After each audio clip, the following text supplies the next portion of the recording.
Hello, everyone. I am Marianne Mason. I am a senior local records archivist here at the Library of Virginia, and I'd like to welcome you all to our webinar, Conserving, Preserving, and More, How to Care for Photographs. This is part of our Archives Month event series we have going out through the month of October. If you're not familiar, October is National Archives Month and serves as a period of education and outreach where archivists across the country highlight the importance of the work we do and the archival material we care for. In Virginia, we take this a step further, and we have our own kind of our Virginia Archives Month committee. And we use this committee to make Archives Month a little bit more unique. So each year we provide a theme that more loosely ties together our programming and kind of what we do across the state.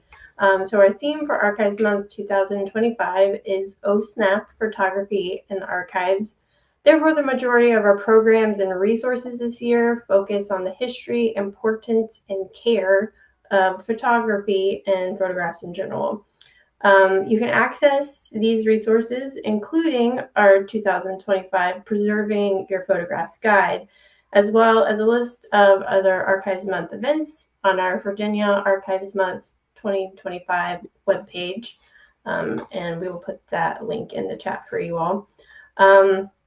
Before introducing our lovely speakers tonight, on behalf of the Virginia Archives Month Committee, I'd like to thank the Library of Virginia for hosting this webinar and for the Friends of the State Archives for their generous financial contributions, and especially for this program and helping us to pay honorariums to our speakers. And now to the reason so many of you have joined us this evening. Our lovely presenter, Sarah Casto, she is the photograph and paper conservator at the Ohio State University Libraries in Columbus, Ohio, where she performs conservation treatments to stabilize and improve the condition of paper items and photographs in the library's special collections. Before joining the OSU Libraries in 2023, she was an assistant conservator at the George Eastman Museum in Rochester, New York, and photograph conservation fellow at the Amon Museum of American Art in Fort Worth, Texas. She completed internships at the Art Institute of Chicago, the Better Image, and the Smithsonian Institution Archives and Archives of American Art, and the Cleveland Museum of Art. So like all of them. She did all of the internships. Yeah. She received her MA and Certificate of Advanced Study in Art Conservation from SUNY Buffalo State University and a BFA in Photography from Bowling Green State University. So pretty much Sarah here knows pretty much everything about everything. So we are very lucky to have her with us tonight. And now I'm going to hand it off to Sarah. Well, thank you, Marianne, for that lovely introduction. It's true, I have moved around a lot, and the benefit of that is I've had some really wonderful mentors and supervisors in all of those places who have really taught me everything I know, and now I'm going to share it with you tonight. So thank you all for having me. Some of you may not be familiar with conservation, but I'm assuming most of you are. This is Archives Month after all. So I thought I'd give you just a little introduction as to what conservation is. And actually, I forgot some housekeeping. I live beside a high school sports facility. So if you hear any loud noises, there's a soccer game happening next door. Feel free to interrupt or shout in the chat that you can't hear me. If there's noise, just let me know. So that's it. That's all I have. So what's conservation? It's a profession devoted to preservation of physical material, cultural heritage for the future. We preserve and maintain the condition of works in historical significance of all types, and they can include fine art, functional objects, books, photographs, historic documents, like you see here with the Declaration of Independence as fictionally depicted in the film National Treasure. Conservators abide by a code of ethics that govern how we approach items under our care and how we design conservation treatments for them. We document all the steps that we take and the materials we use in a written treatment report, and in before and after treatment images when treatments will affect the appearance of an item. We utilize methods and materials that do not adversely affect the object and that are reversible if at all possible.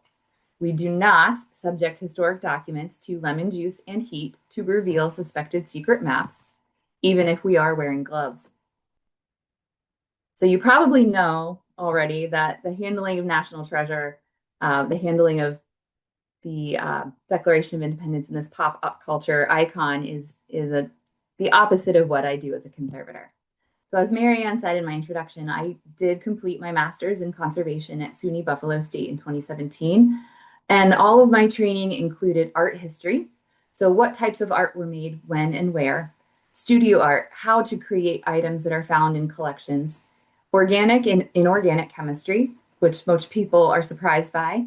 That helps us understand the chemical composition of items and how those materials change over time. And we also learned some materials analysis and identification. Imaging techniques and many of the analytical techniques that we use in conservation are shared with forensic science and material science fields. We prevent, diagnose, and treat condition issues. So you can compare us to material scientists or doctors for cultural heritage. We use a blend of historical knowledge, art, and science to help them last as long as possible.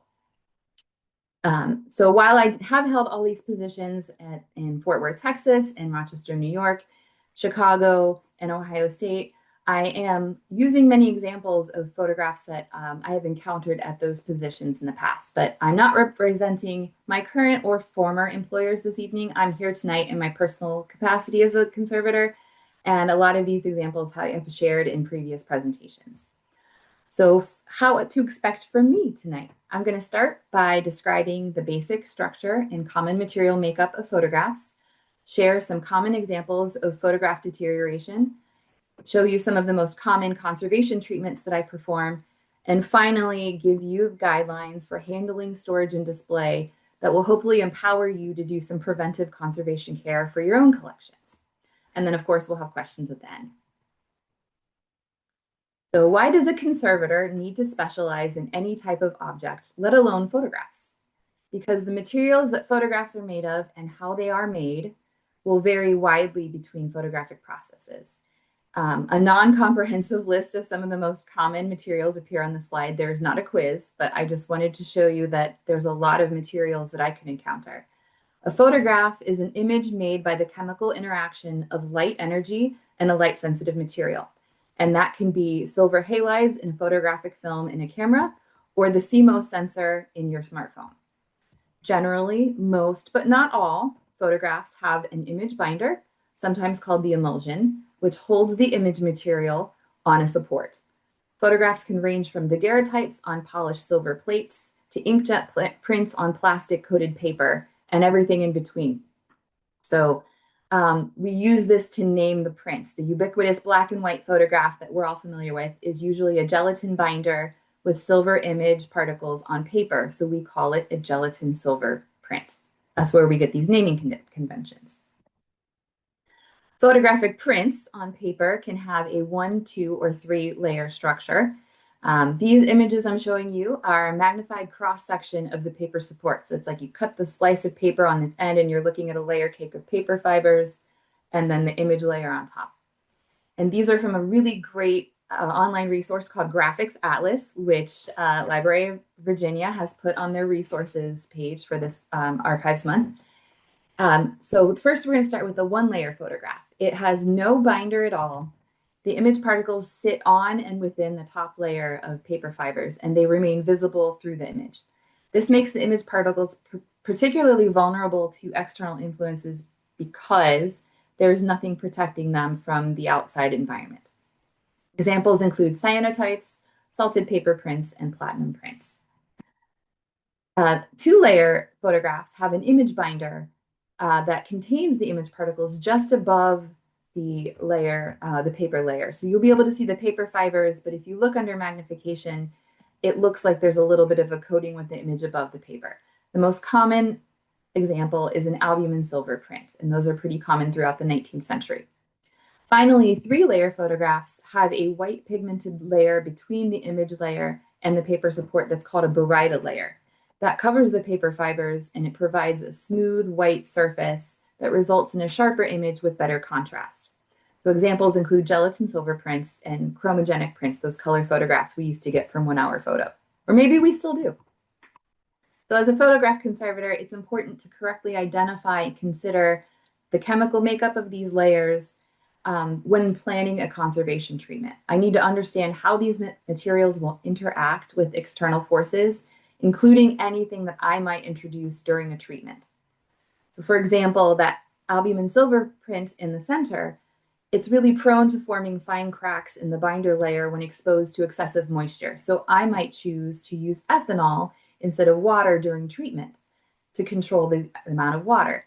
However, a collodion silver print, its binder is soluble in ethanol. And if I use that same solution on a collodion silver print, it would almost certainly result in dissolving part of the image. So if I can't tell the difference during a visual examination, I usually will turn to a spot test under a microscope. I'll introduce a tiny droplet of water with a tiny brush and blot it away. Albumin and gelatin will swell and absorb the water. Collodion will not. I wouldn't recommend trying this at home, but you do you. It's difficult to tell the difference on the screen. It's even more difficult to tell the difference at home when you're not familiar with, and that's okay. Experience is how I've learned this, is just looking at lots of photographs. So as conservators, we approach items in their current state or condition, which may show signs of aging and damage that hint at what each item has been through its life. A well-trained conservator can diagnose how certain condition problems came to be in a similar way that doctors can diagnose an illness or injury based on the symptoms. Conservators often refer to these external forces contributing to undesired changes as the 10 agents of deterioration. And since it's spooky season, I took this graphics off of Gaylord Archival's website. They have this beautiful infographic and it's perfect. So the photographs are particularly vulnerable to the light, temperature, changes in relative humidity, and pollutants in these 10 agents. These molecules can either come from the air, the environment, or components in adjacent housing materials. The changes that the photographs will undergo depend on what type of photograph it is and what it has experienced throughout its lifetime. And since photographs are formed by chemical interactions or by materials that are compatible with chemical development, this makes them particularly favorable to chemical reactions with things around them. So I need to understand how the photograph's materials naturally age over time and how they interact with other materials to know whether a condition problem can be treated or whether it will respond to treatment at all. I promise this is probably the last heavy information. We'll get to the fun stuff in a minute.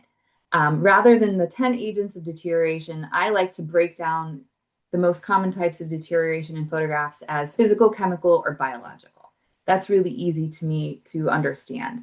They're not always external forces. They can be an inherent problem that arises as a certain type of photograph naturally ages. So it's not really an agent, it's part of the photograph itself, like fading of a color dye. And the examples of deterioration I'm about to share are not necessarily a result of negligence or a lack of care. They are common among all photographic collections everywhere. And I'm going to share them so that we know that some are to be expected, others can be prevented, and still more can be treated by a conservator. And although I have these three neat columns of physical, chemical, and biological, these categories can and often do work in combination with one another. For example, high humidity leads to mold, which leads to staining. So those are some things that we need to think about. Physical condition issues are usually the easiest to identify. Damage resulting from handling, storage, or accidents, like dents, scratches, or broken glass plate negatives, as you see here on the left, or tears and creases, as you see on the right, happen very, very frequently. The problem with creases is that now that I've explained that layer structure to you, the crease can crack the binder, the image binder, and the baryta layers and expose the paper support beneath them. So in this case, the black background now has a white line through it. In both of these cases, these condition problems can be treated.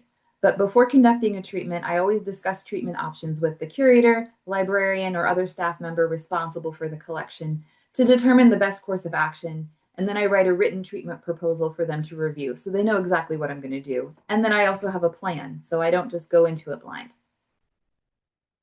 Some chemical deterioration is caused by external influences.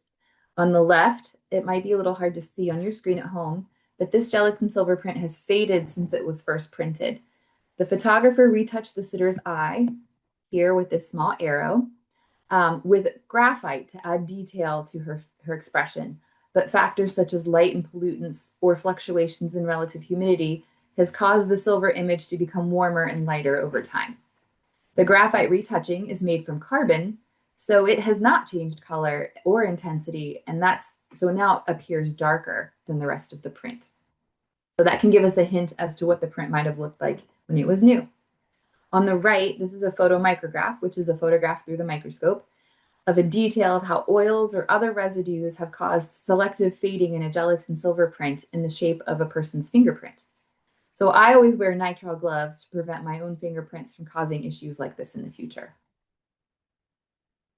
Exposure to humidity and pollutants can also cause silver image particles in gelatin silver prints to ionize, and in other silver-based photographs like albumin silver prints. I misspoke, sorry.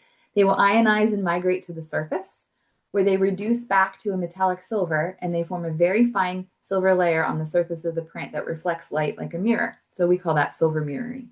It usually forms in the darkest areas where there's the highest concentration of silver, and also at the edges of the print first, where the air is most likely to reach the print first, especially if it's in a box or an album. This can be removed, but it may result in an image with less contrast since original image material is removed during the treatment process. And these days, mirroring is really considered an acceptable sign of the natural aging process. And I think it's quite beautiful. So I just thought I would show it to you here. And here you can see it on the edge of this print. It's that bluish, grayish haze. Fading can also appear as yellow staining with loss of the highlights and contrast. I'm going to point the arrows here. It's this yellowing in the sky of this print. In this case, I suspect this is a result of poor processing. So photographs are exposed in a dark room, they're developed, they're fixed, they're developed, stopped, fixed, and washed. And so you're removing all of these unexposed silver chemicals or washing chemistry out of the print. So I suspect in this case, these areas were not fully submerged during the fixing or washing steps of photographic development. That would leave either silver halides or sodium thiosulfite behind, which can result in silver sulfide that turns sort of yellow. And that would lead to this yellow shift in the silver image over time. This can't be treated without pretty significant risk of this print. So in this case, if someone wanted to display it to look better, I would suggest making a digital copy and digitally restoring this print. Finally, I'm going to show you some very early photographs. These are from the collection of the George Eastman Museum in Rochester, New York. This publication was being digitized. It is William Henry Fox Talbot's Sun Pictures in Scotland. And Talbot is credited with introducing print-based photography in the UK in 1840. Talbot's Sun Pictures in Scotland, which is pictured here, along with the Pencil of Nature, are among the earliest photographs and photographically illustrated books that are still in existence today. So these are pretty special. This salted paper print, which is a silver image on paper without an image binder, was inside a book, and it exhibits a typical type of fading for a salted paper print of its age, but in a very unusual pattern. This dark purple tone on the left and right would have been a little closer to what the original tone of the photograph would have been, and the image is faded to a light yellow in the center, top, and bottom. This type of fading is caused by exposure to humidity and pollutants in the air around the photograph. And in this case, since it's on a page in a book, I would expect the fading to occur at the edges, at the top, bottom, and right edge where air can get into the book, but not in that large section in the center. And so the question was there something in the book that could cause this unusual pattern? So as conservators, we also think about context. And as it turns out, all of the pages after this larger photograph contain two smaller photographs with a space between them, which allows just enough difference in thickness of the next pages after to allow air to enter the book through that space, even when it's closed. And it acted upon the silver image that is not pressed more tightly between the pages. And these are quite light sensitive. They're very early photographs. So the George Eastman Museum was digitizing them while I was working there. So it's also a matter of access to keep them safe by not exposing them to light for people to view them. We can digitize them once and then people can view them online. So I'm also sharing this as a point of access. Go look at your favorite museums' websites and see what they've digitized lately. You might see some really great treasures. And finally, this is a kind of fading we're probably all very familiar with.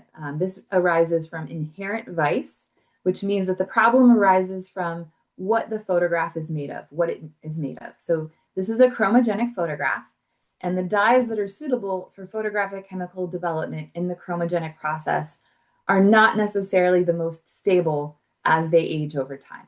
They will fade when exposed to light, and I'm sorry to say they will also fade when they're stored in the dark. So there's only so much we can do for these. This is a 1975 chromogenic print from the Ohio News Photographers Association on deposit at Ohio State University Libraries. And the cyan dye here is completely faded, leaving only the magenta and yellow dyes. So that's why this image has an overall red tone.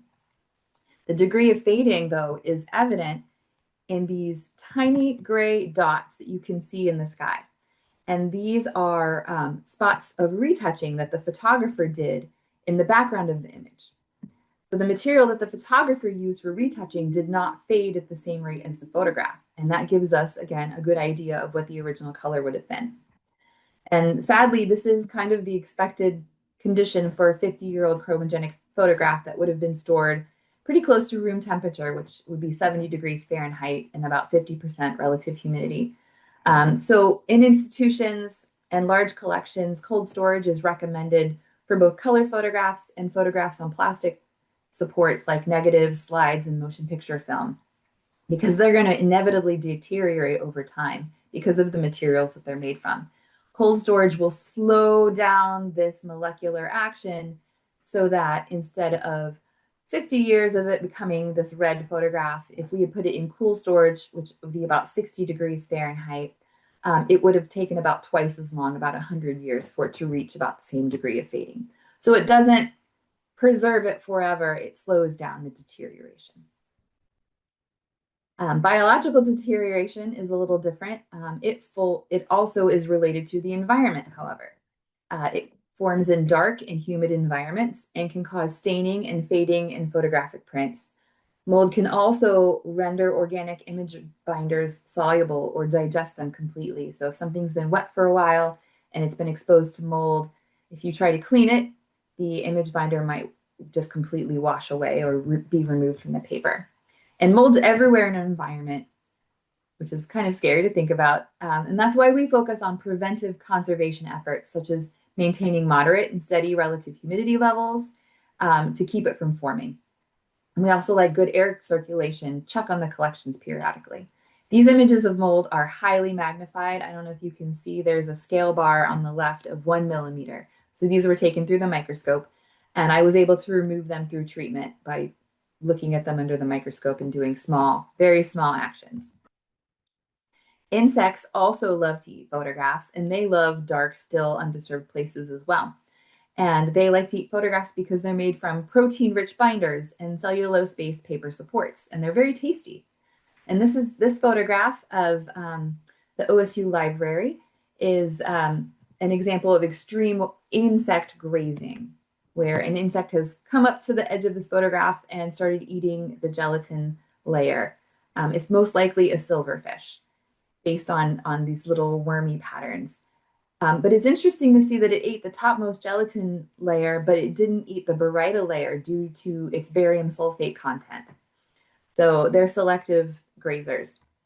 So again, to prevent this, you want to maintain a clean storage environment that's cool and dry, monitoring for signs of pests, and calling in any experts if you suspect an infestation. That's really the best course of action. This photograph can absolutely be treated. I would use warm photographic grade gelatin to consolidate those areas where the insect has been eating.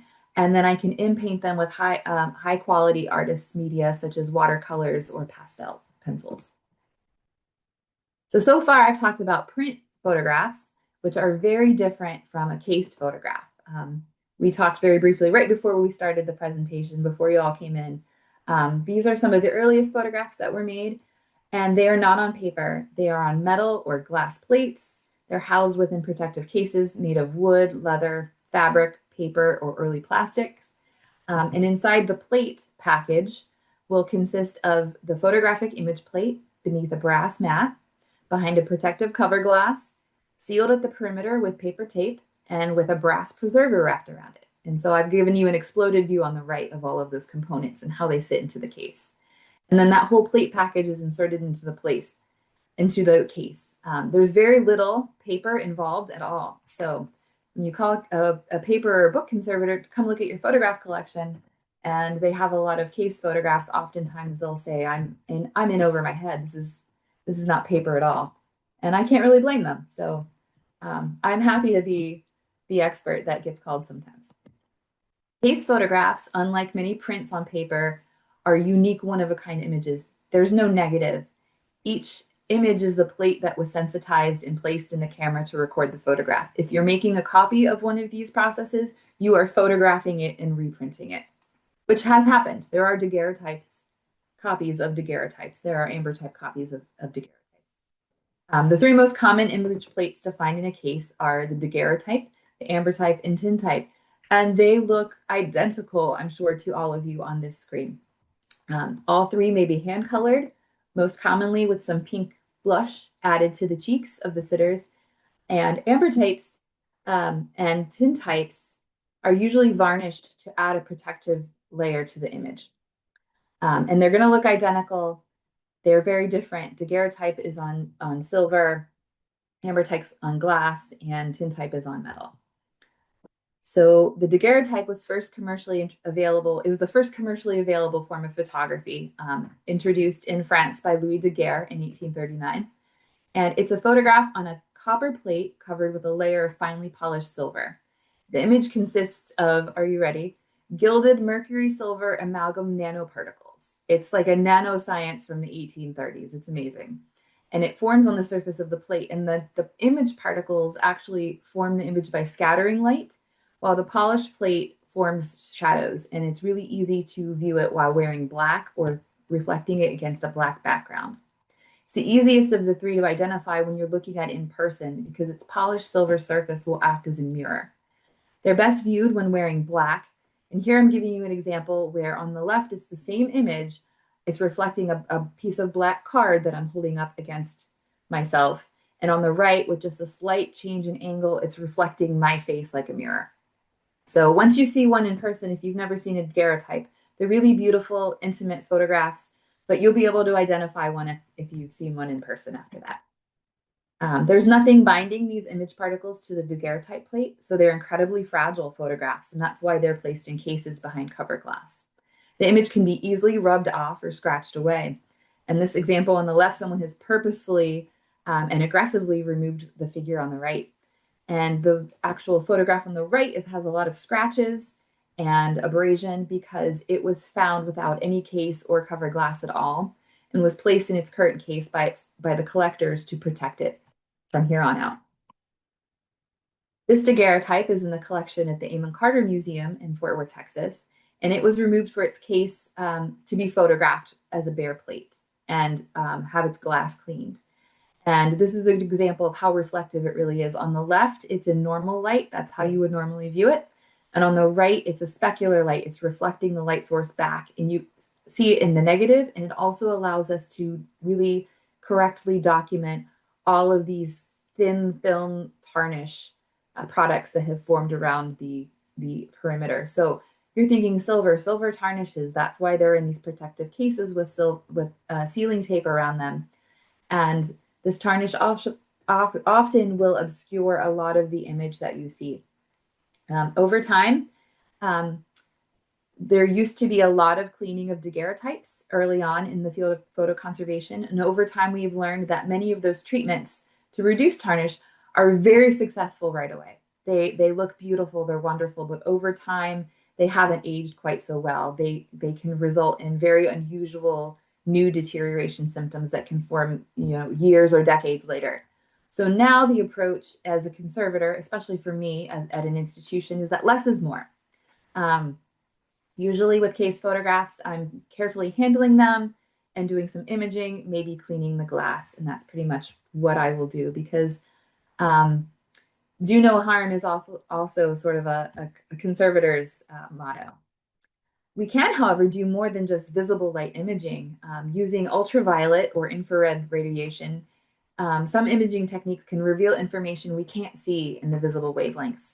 For example, this photograph viewed in infrared wavelength, which is above 900 nanometers, it can penetrate and reflect back through many tarnished products and on the daguerreotype plate. And I want to say that it is not reflecting through the brass mat. The image on the left is before we removed the plate from its package, and the image on the right was taken while it was a bare plate with no brass mat over it. And this was to answer the curator's question, I wonder what she's holding.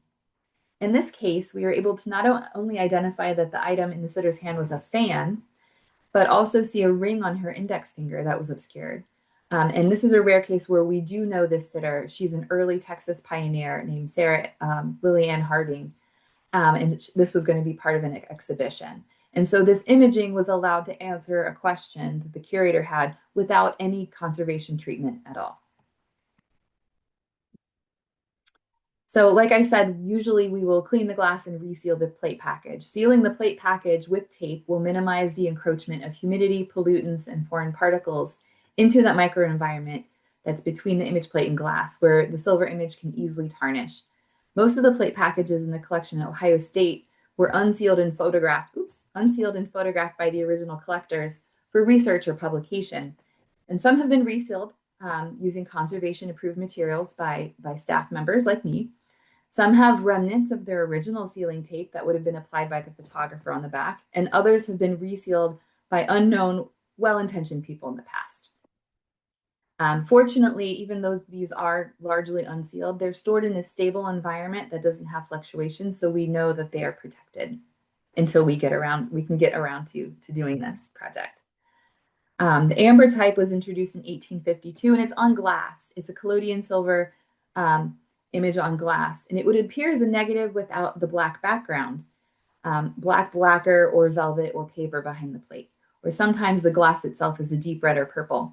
And this is three views of the same image. I'm showing on the left, the front in its case, on the right, at the back, and or in the middle, the back of the plate, where you can see that this is a variation on the amber type. This is called a relievo amber type, where they've only varnished the area where the sitter is sitting. And on the right, I'm holding it up to a light source. The light's on the ceiling, and you can see through the back.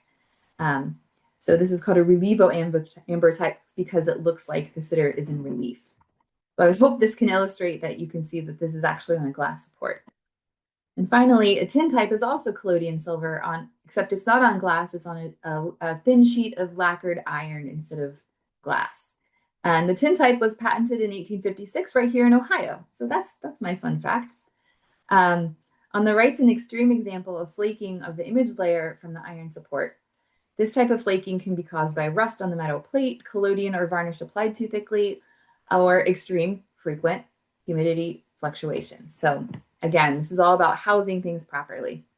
And that can absolutely be treated to reattach those flaking parts of the image binder and prevent any additional flaking from the plate. So now that I've shared what conservation is, the structure of photographs, I'm going to share some conservation treatments for you. So these examples are not comprehensive. They're not meant to be instructional, but they do give examples of what can be achieved through conservation treatment. Chemical deterioration can occur in the photographic adjacent materials. Like I said, we often clean the cover glass, but in this case, this daguerreotype's cover glass is not just dirty, it's exhibiting something called glass deterioration, which is sometimes called weeping glass or glass disease. So a soda lime glass can be unstable and form sodium, calcium, or potassium hydroxide products on the surface of the glass. And it becomes hazy or cloudy or even cause crizzling. And that gives this cloudy appearance. Depending on the degree of deterioration, a conservator may clean the glass or replace it. And this is perhaps the most common treatment for a case photograph. And it's very dramatic before and after.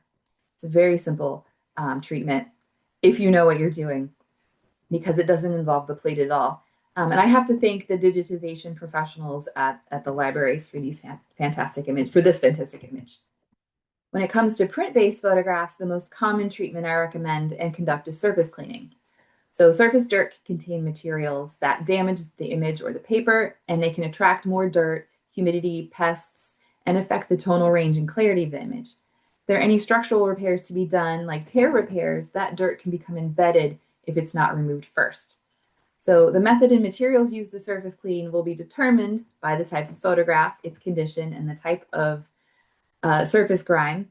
In this example, I surface cleaned half of this cabinet card on the back and half on the front, just to show how dirty it was. And of course, cleaned the other half after I took these images. And I believe that tape removal will keep paper and photograph conservators employed for all of eternity. This photograph is from Harmount's Uncle Tom's Cabin Company collection at the Lawrence and Lee Theater Research Institute at Ohio State University. The Harmount family created their own wildly popular stage adaptation of Uncle Tom's Cabin based on the Harriet Beecher Stowe novel, and it toured Ohio in the Midwest between 1902 and 1931. This is a small snapshot of Dad Harmount in 1920 with a dog, and both are performers in the production. It's a very small gelatin silver snapshot. It has several creases with cracks, but the main issue is that this piece of tape covers a giant tear through the whole photograph, and the tape has not only covered, it's become discolored and very brittle over time. And who among us has not taped something back together thinking, oh, now it's fixed? We don't think about what's going to happen over time. So this tape is oxidized, the adhesive is brittle, the tape's no longer holding it together, and because it's so discolored, we can't see a significant portion of the small image. So the tape came off very easily because it was totally brittle and no longer holding the photograph together. And it wasn't sticky at all. Then I used acetone to remove any of the adhesive residue from the tear, and I repaired the tear from the back using a thin strip of Japanese paper with wheat starch paste. A friend of mine has described that as the duct tape of conservators, because Japanese paper is a very pure type of paper. It's made with long paper fibers. It's very strong. It's very thin. It ages very well. It behaves really well over time. It has very few additives. It doesn't have a grain direction. So it's ideal material for repairing paper and photographs. We love this stuff. And we cook our own wheat starch paste at home, or at home in our lab. And I use distilled water because tap water contains many additives that can react with silver image particles in photographs, particularly nitrates, chlorides, and sulfates. So we want to make sure that we know what's in our adhesives as well as our papers. This gelatin silver photograph became damaged when it was folded in half and then caught between other photographs in a box. The layer structure of photographs really complicate tear repairs because the machine-made surface will never look like it did when it was not damaged, even when repaired by the most skilled conservator. And each piece of this photograph, because it had been damaged for so long, had formed a different degree of curl due to the interaction of the image binder and the paper's grain direction. And that caused a challenge trying to align all four pieces. But I was able to do it. The before treatment is on the left and the after treatment is on the right. On the back, some surface dirt is embedded in the paste and Japanese paper strips that I used to mend the photograph. And that's because the tears were so significant and there were so many little image flaps just very vulnerable on the edge of each tear. I didn't want to risk losing any of the image through surface cleaning. It was a risk I discussed with the client before the treatment. And since the image on the front was most important, and because the inscriptions on the back would still be all legible, even though you see these dark lines, it was a completely acceptable compromise. Binder layers can separate or delaminate from the support, especially at the edges. Consolidation is the term that conservators use for securing or reattaching loose or flaking layers of an object that are in danger of becoming detached. So this is a beautiful photograph by Ansel Adams. I'm sure many of you have heard of Ansel Adams. This was going on view at the Amon Museum. And the bottom left corner of this Ansel Adams print was likely damaged by light impact. And it's right here, this tiny, tiny detail in the top right image. It appeared like the corner was missing, but the binder was only creased and folded. This little dent was less than 2 millimeters. So I consolidated the corner with photographic gelatin and placed it under weight and blotting paper to dry. And this is a very subtle treatment to be sure, but in something like an Ansel Adams print, a lost corner can significantly affect both its aesthetic and monetary value. And so we didn't want to lose any part of this photograph. And he was quite meticulous about his prints, so we wanted to treat it the same way. This photograph is of a dark building at night, so it's really hard to see. The photograph is on the left. It was stored in an acid-free window mat with glassine paper interleaving, which I have a picture of on the right, when it was exposed to a water leak. Glassine is a really popular interleaving material because it's smooth, it lowers the risk of scratches, and it's semi-transparent, so you can view a work through it to identify what it is without lifting the interleaving. But when it gets wet, it wrinkles very easily and becomes sticky and can get stuck to the materials it was intended to protect. So I have raking light images here where the light shines across the surface at a low angle to show cockling, wrinkling, planar distortion that happened when the water leak happened. This treatment involved surface cleaning to remove the glassine pieces, humidifying the print overall, and then drying it between blotting paper under weight to flatten it. So instead of glassine, I prefer thin, acid-free, lignin-free, alpha cellulose interleaving paper. And that doesn't mean you have to go out and replace all your interleaving. Just a great example of changing preferences in the world of preservation as we learn the pros and cons of a material. And then finally, loss compensation means filling a missing area, either of the image, the support, or both. This photograph of a woman at the Leaning Tower of Pisa from 1951 was selected for an exhibition at the George Eastman Museum. But overmatting this missing corner at the bottom left, the photo on the left at the bottom right, would mean either covering the woman's feet or cutting off the edge of the tower. And so to fill this loss, I traced and cut a piece of paper of similar texture and thickness to the photograph, and I toned it using high quality artist watercolors. Then I adjusted the gloss using a conservation approved adhesive. And then with Japanese paper and wheat starch paste, I attached it to the back of the photograph. Here you can kind of see my infill. And then I trimmed it to the perimeter of the photograph, and that allowed our preparators to frame it. And it showed as much of the image as possible without a distracting missing corner or an awkward crop. And some treatments are just purely aesthetic. The curator here requested that these damages in the sky of this platinum print be inpainted so that they would be less likely to pull focus away from the rest of the image. So I first applied a layer of gelatin to the areas in need of inpainting. Gelatin is liquid when it's warm, and it solidifies at room temperature, and it swells when it's exposed to moisture. So you apply gelatin as an isolating layer. And then that prevents any media I apply from sinking into the paper support. So I applied watercolor over the gelatin. Gelatin will prevent it from sinking into the paper, and it also enables that inpainting to be reversible. It can be removed with a minimal application of cool water in the future if desired. So the detail before treatment and after treatment are there on the right. Finally, I want to show you something I've been working on lately is that these numerous rolled items from the university archives. These are rolled photographic panoramas, and they're largely inaccessible in their current condition. And most of them that I have treated have been between 14 and 36 inches long, but this one right here on the end, on the far right, was 5.5 feet long. So I want to show what happens when you have an unusually sized photograph. When panoramas were printed, they were usually delivered rolled and kept rolled for convenience. You know, a rolled photograph is easier to store than an exceptionally long and flat one. They were wildly popular in the first half of the 20th century, and they are very common in collections. You can still make them today. They're much easier with your cell phone. You put it in a panoramic mode and go like this. When they're rolled for a prolonged period, these photographs are gelatin silver prints.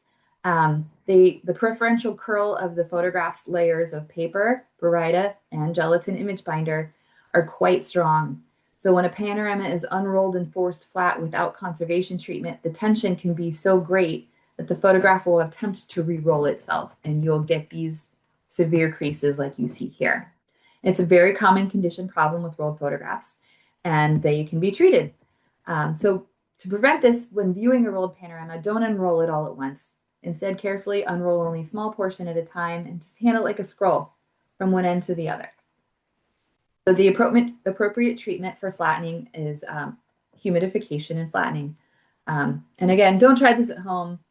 Or do, I'm not the boss of you, but I am not responsible for what could happen, because you need to make sure that before you introduce humidity to any photograph, that it is in good condition. Our lab has a dedicated humidification dome, but it's too small for a photograph that's nearly 6 feet long. So I created my own temporary humidification tent on our longest table. So I cut some long sheets of blotting paper and a fabric that we love to use that's called non-woven polyester fabric. If you sew or quilt, it's Hollytex or Rime. You might be familiar with that material. That helps keep things from sticking to adjacent materials. So I surrounded that blotting paper and the Hollytex with metal powder-coated bookends, which are not going to create any byproducts that are going to react with the photograph. And I covered them with a thin sheet of plastic. And that's my humidification chamber. We have what's called an ultrasonic humidifier. It creates a cold water mist. And I inserted that tube through the plastic and through the bookends. And that introduces a slow water vapor that will be slowly absorbed by the photograph. And so I wanted to make sure that the tent would hold that humidity. And then it was time to introduce the panorama. Once it started to become humidified, I could insert my hands and start to gently unroll it like a scroll to make sure that it was getting uniformly humidified and relaxed. I also moved the position of the hose around to target that stream of water vapor towards the ends that were getting less humidity. The gelatin binder on the front will become more saturated during this method than the paper support on the back. So while it's sometimes a little nerve-wracking, I finished humidifying the panorama face down so that the paper gets enough humidity, And once it was completely relaxed, I placed the panorama between the reserved sheets of blotter and dried it under weight for several days. The longer, the better. So now that it's flat, and with some serious collaboration with digitization photographers, we're able to view the entire Ohio State University student body on March 27th, 1912, all at once. This photograph was 68 inches or 5.5 feet long. And because conservation is about preservation of the item into the future, I not only considered how the photograph would respond to treatment, I also made sure to ask the archivist before I treated it whether there was space in the archive enough to store this. I was assured that yes, there's a very long shelf reserved for panoramas. Otherwise, I would have had to devise a housing alternative, perhaps with a larger core tube to roll it around for safe storage. That way, it's still rolled, takes up less space, but doesn't form that very, very tight curl. No one wants to re-roll something after you flattened it, but sometimes it's inevitable. So that leads us to storage and display. So there's always lots of questions, and that's sort of what this is all about. I told you, about photographs, about what I do to conserve them, but now I'm going to help empower you with all of your questions. The best way to prevent the need for conservation treatment is to prevent or minimize the conditions that can cause these problems in the first place. So by storing and handling them well, and there's always questions, how do I handle it? Do I use a plastic sleeve or paper envelopes? Do I need buffered or unbuffered paper? And it all depends. Unfortunately, it depends. It depends on the type of photograph, its conditions, and what is realistically possible for you. But because photographs are formed by chemical processes and are prone to so many different types of deterioration, there's been extensive research done in scientific and conservation fields to contribute to their longevity. So the International Organization for Standardization has published many, many industry standards for the storage and display of photographs based on rigorous testing in the photographic industry. And these standards outline everything from the types of interleaving and paper enclosures, what we should use, to the ideal temperatures and relative humidity. Photograph conservators will look to these data-backed, internationally agreed upon research publications for these industry standards when making choices for storage and display. So I just want to make sure that you're aware of these. You don't have to know what they are, but These are where we get all of our data and our facts. So first we need to consider the environment where your photographs are stored. If you're at home, don't put these photos in the basement or in the penthouse of your house or your attic. Sorry, this is a Taylor Swift joke.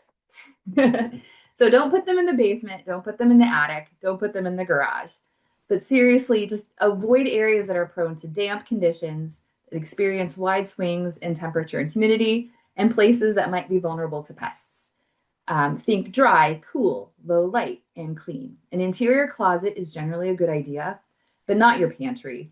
And check on your collection periodically to ensure it's still in good condition. We want temperatures around 70 degrees. Below 75 is fine if it's at your house. And we want relative humidity below about 65%.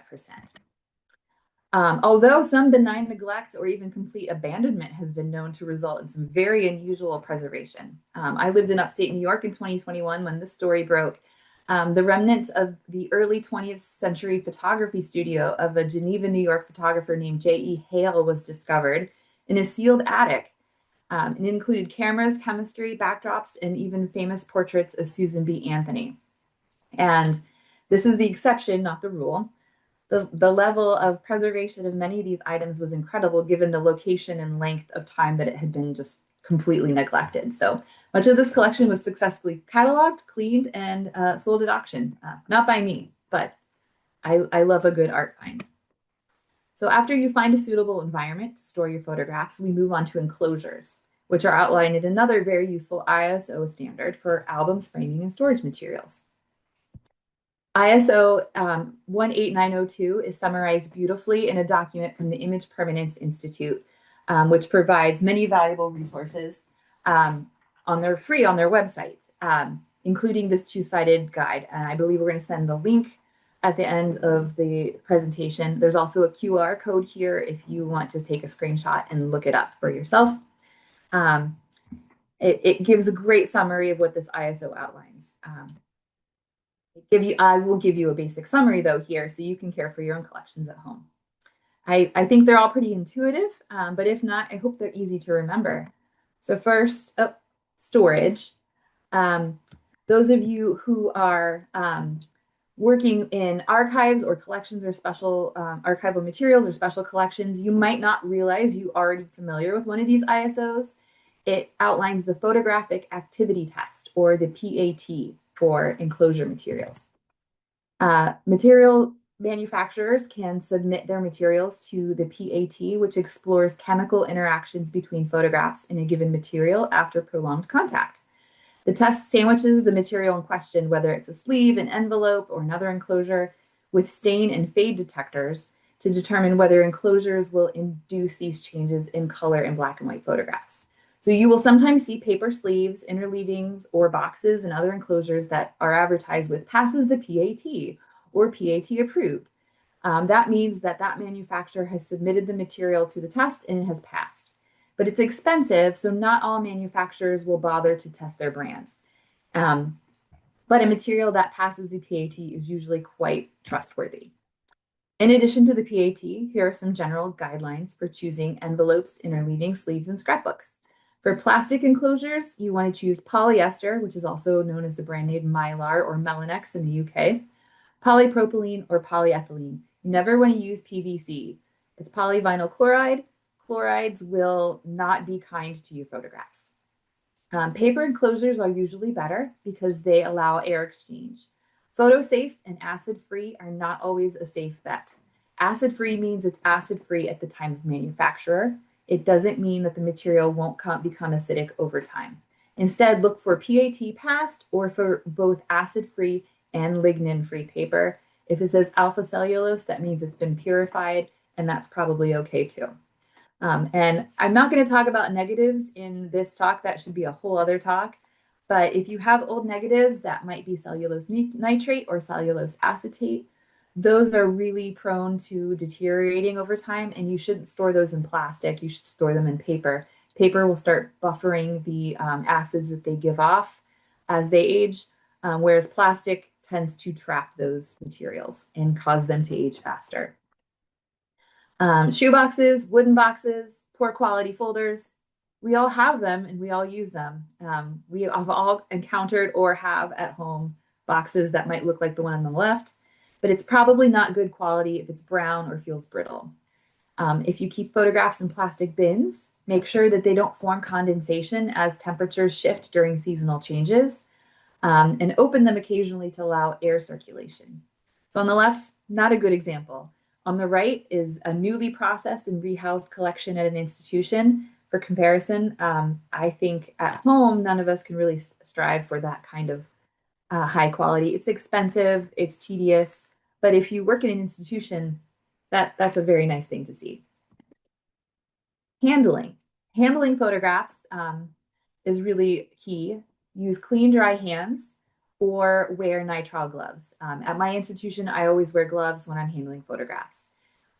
Should consider wearing gloves when you're handling metal, glass, and plastic materials such as negatives, daguerreotypes, and tintypes that your fingerprints can really cause damage on. But recognize that gloves can limit your dexterity. So it's sort of a good cop, bad cop situation. And they can become dirty, so you want to change your gloves over time. Avoid touching the surface.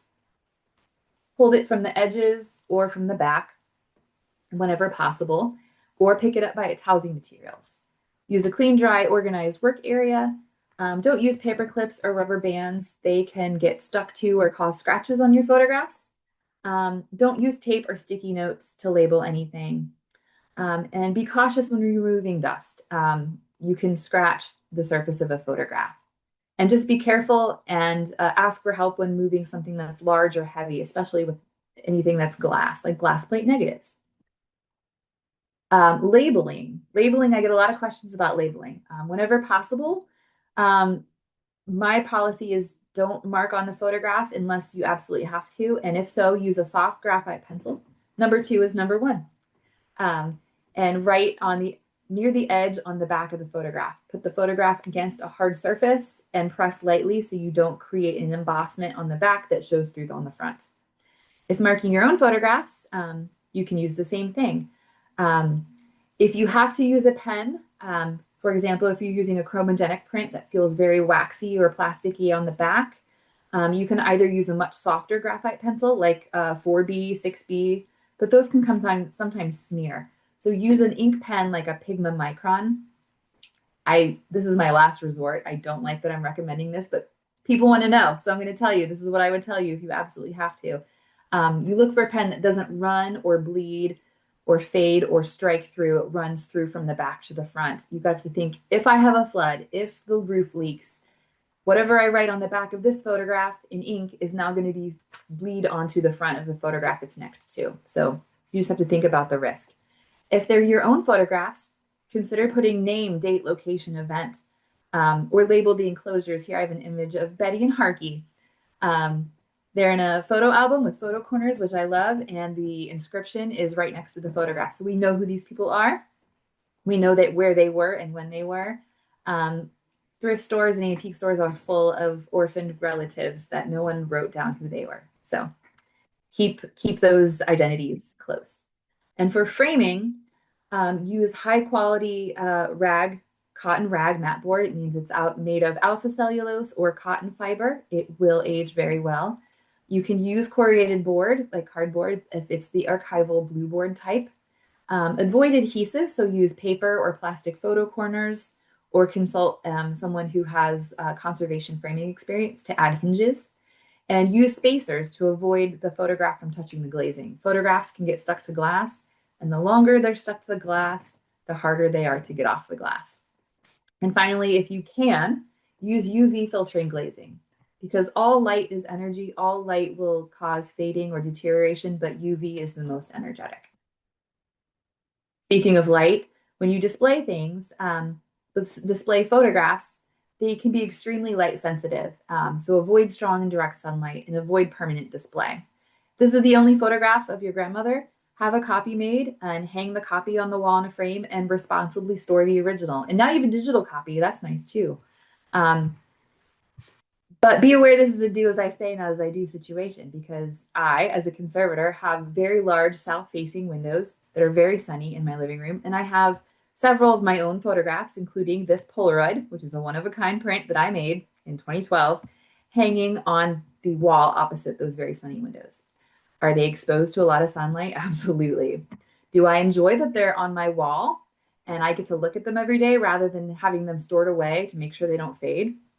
Yes, I know that they are going to fade. I understand the risk I'm taking. And could I make a copy? Absolutely. Can I make new prints of the chromogenic prints? Yes. I understand the risk and I'm willing to do it anyway. But if you are caring for things in an institution, those aren't our items. We need to advocate for making sure they're not exposed to excessive light, to excessive exhibition, because the longer they're exposed to light, the longer they're exposed to energy that's causing deterioration, and the less life they'll have left for the future. Um, so if you ever walk into a gallery that's very dimly lit and it's full of photographs, the light is for the comfort of the photographs, not for you. The gallery recommendations are between 50 and 100 lux, which is a little less than 5 to 10-foot candles, if you are familiar with these terms. We recommend UV filtering on glazing and on lights, but fortunately with LEDs, most LEDs now don't emit any UV at all. And we don't recommend permanent display for photographs. In this example from the George Eastman Museum, it was a salted paper print in its corresponding calotype or salted paper negative. And we felt that while people were not in the galleries viewing it, it would benefit from having a blackout curtain over it. So you could walk up to it, lift the curtain as I'm demonstrating in the photo on the right, look at it for as long as you like, and then put the curtain down. And while no one's looking at it, it's being protected from light exposure.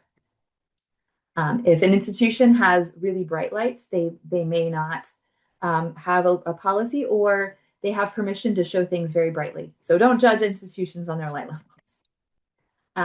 This is a really great example. When I was at the Amon Museum of American Art, they did a full renovation of their galleries and their cool and cold storage vaults for their photography collection, which is around 400,000 items.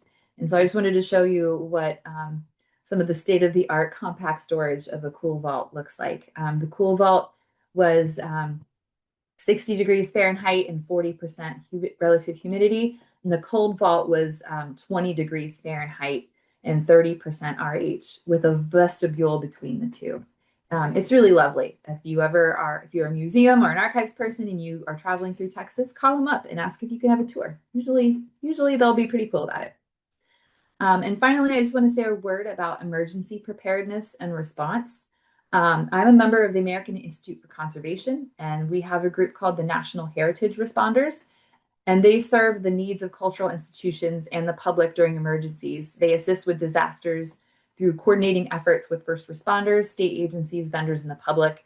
If you have an emergency, like a pipe has burst and flooded your apartment, or if a storm has blown the roof off of your institution, you can go to their website. I have a QR code here. It's culturalheritage.org. And if you search for National Heritage Responders, there's a phone number for individuals and there's a phone number for institutions.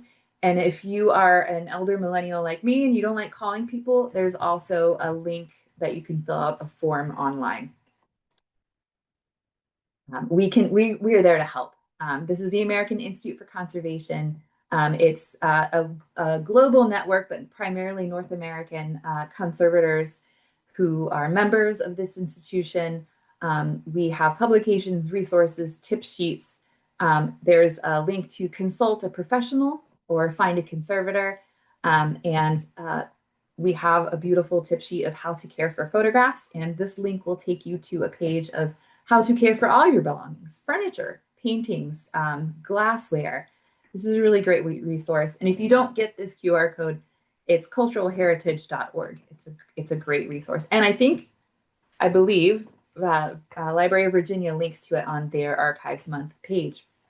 So it's summarized. I've summarized all of this here for you.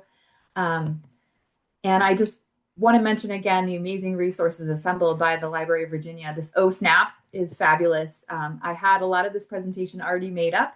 And when I looked at this fabulous zine that you unfold that has all of this information on it, it's pretty much everything I already had ready to tell you. So go to this website, check it out. It covers a lot of what I shared with you and a few more resources like these. I think I sent these to Marianne to share. Again, American Institute for Conservation, Caring for Your Belongings, Collections Care for Institutions. Um, and then I saw these on the Library of Virginia website as well. These I share these all the time with people who ask me questions. Library of Congress, National Archives, and NEDCC, which stands for the Northeast Document Conservation Center. They all three have fabulous online resources for how to care for your collections and when to call a professional. So they're really the gold standard for references as far as I'm concerned. So I'm just going to conclude. I'm about a minute over what I wanted to do, but it's important to care for these old photographs because they're a visual representation of our past. These are Civil War soldiers and their spouses. They're proof of historic events like devastation of the 1906 San Francisco earthquake. These photos represent our history. And they also represent our culture. From Edward S. Curtis's 1904 portrait of a Navajo man from his monumental series, The North American Indian, to 1939 Walt Disney animation facial expressions of Bambi. These are some things that we have at Ohio State University libraries that I've found that are very incredible examples of the history and culture that we are preserving. And I think it's more important now than ever that we preserve and study both. And so I'm proud that my role as a conservator is to help be a good steward of these collections for the future. And I'm really honored to have been here for an hour with you this evening. For you who took your time out of your evening to come here be with me. So that concludes my presentation. I want to thank the Library of Virginia and Marianne Mason, Senior Local Records Archivist, for organizing and hosting this talk, and my colleague Kate Kaluzny, who's the photo archivist at the Virginia Museum of Fine Arts, for suggesting me to give this talk, and to all of my colleagues and mentors past and present and future who have all supported me and made possible all this work that I do. That I can share with you this evening. And thank you all for attending. And I hope you feel a little bit more empowered to care for your own collections.